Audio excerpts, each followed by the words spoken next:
So, continuing with Advaita Prakasha by Ishana, Nagara. And this is from 500 years ago, the incarnation of Lord Chaitanya. And this is the appearance of Godhead. And he appeared in 5 features. One of the features was as Shri Advaita. And Ishana was a disciple of Shri Advaita. So we're getting very direct descriptions, a very direct account, devotional account of the pastimes of Lord Advaita when Krishna was manifest in the Chaitanya Leela as Lord Advaita. And I was just considering how fortunate I am. I don't know how long my situation will last, but by the Lord's mercy, I don't have to work right now. So I have all day to hear and chant. What a wonderful thing to have that kind of freedom, to be able to do that, to use all my time to hear and chant messages of Godhead. It's like, I don't know what's going to happen. It looks like I'll be able to do this indefinitely. I may not have to work again. I don't live very simply. I don't buy anything. I have the basic necessities. But my life is arranged in such a way right now that I have this freedom to put as much energy as I can into hearing the messages of Godhead and also chanting the messages of Godhead. So I feel very, very fortunate. I just went for a little bicycle ride you have to get some exercise, a little bicycle ride, and chanted on my beads a little bit, japa. And now we'll start chapter 3 of Advaita Prakasha.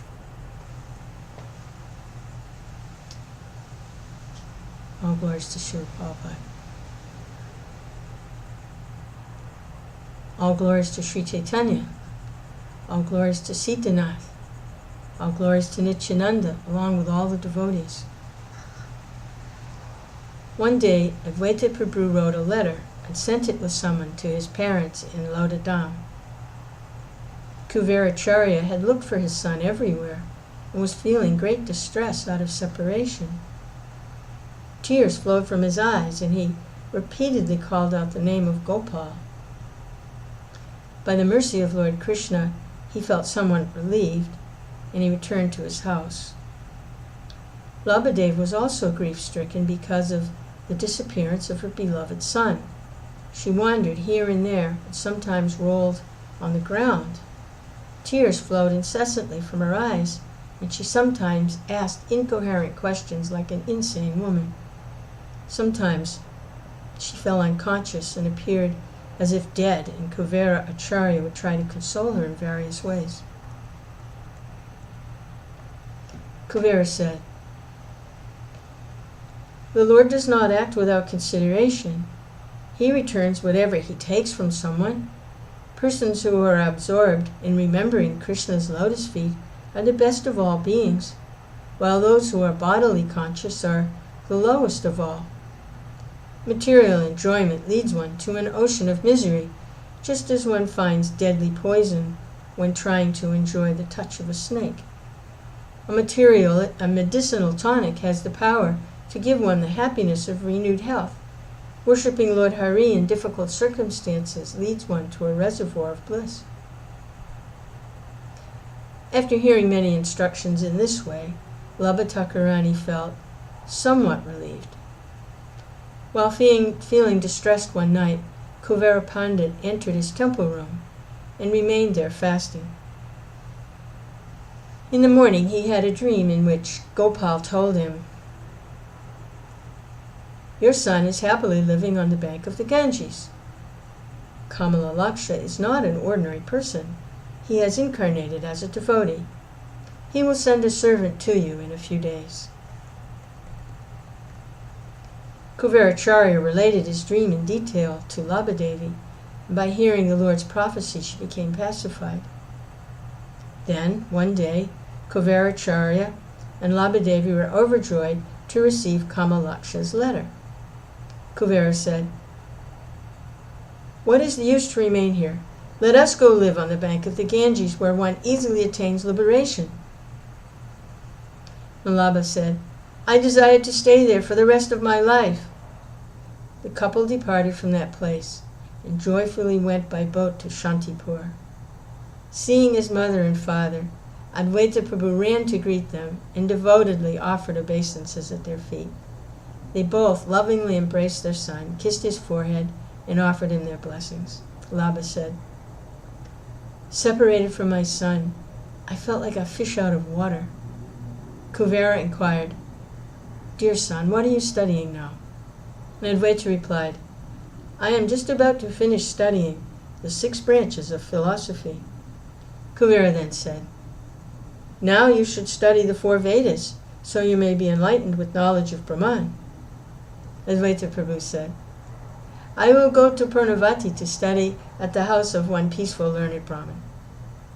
Kuvaracharya said, "Knowledge is not under anyone's control, but one can acquire knowledge under the proper guidance of a bona fide teacher. You go there, but inform us of your welfare. Study without interruption and everything will be auspicious." Advaita Prabhu then offered obeisances to his parents and departed with his books for Purnavati while remembering Lord Harih. He soon arrived in Purnavati and offered his obeisances to a peaceful first-class Brahmin there. The Brahmin was astonished to see Advaita's handsome features. He offered his blessings and inquired about Advaita's identity. After discussing the scriptures with Advaita, the topmost Brahmin admired and praised Advaita, saying, "Dear child, study whatever you desire here." Taking guidance from that Brahmin, Advaita began studying the Vedas. In his pastimes as a human being, Advaitacharya acted as a Shrutidar, and he thus studied all the Vedas in 2 years. Now, listen to this wonderful incident that took place one day. The peaceful Brahmin went with his disciples to the Ganges for taking bath. Next to the Ganges was one large, deep lake that had many thorny plants growing in it. The middle of the lake they saw a very beautiful lotus, whose fragrance spread throughout all directions. There were many black snakes sporting in the lake, so no one was able to pick the lotus. The learned Brahmin smiled and said to his students, "Who was able to pick that lotus?" The students said, "There's no way to get it." Advaita, however, replied, "I'm not afraid to go if ordered." The Brahmin said, "There are many thorns and snakes. Don't vainly boast you can traverse that most difficult path." Hearing this, Advaita Prabhu slightly smiled and then ran, stepping from flower to flower across the lake. He picked that most fragrant lotus and then devotedly offered it to his teacher. Seeing this magical feat, the Brahmin was struck with wonder. He considered himself blessed to have such a student. Calling Advaita to a secluded place, the Brahmin inquired, "My dear son, how did you do this superhuman feat? Do you have some art or divine power? Are you a demigod?" Advaita Prabhu said, "The 3 worlds are expanded from Lord Harih. If someone dedicates his life in the service of Lord Krishna with a pure heart, the 8 yogic perfections all come under his control."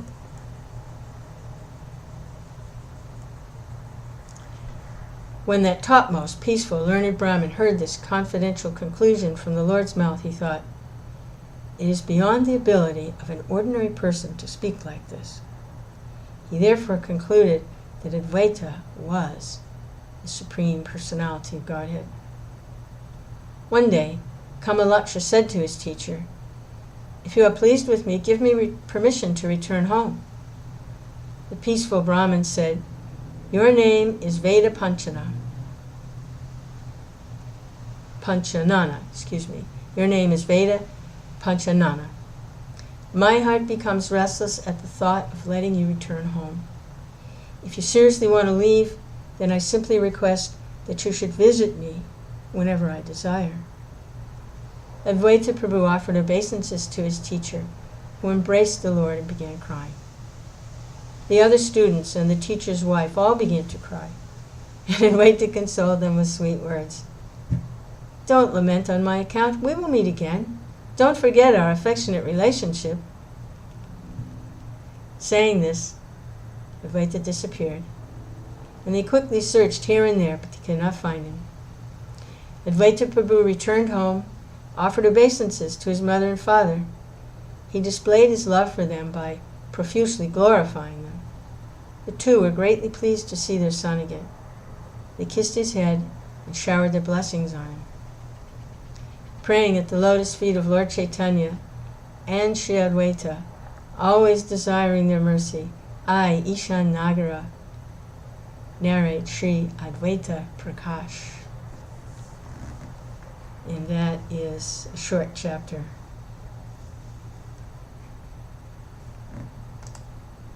All glories to Srila Prabhupada.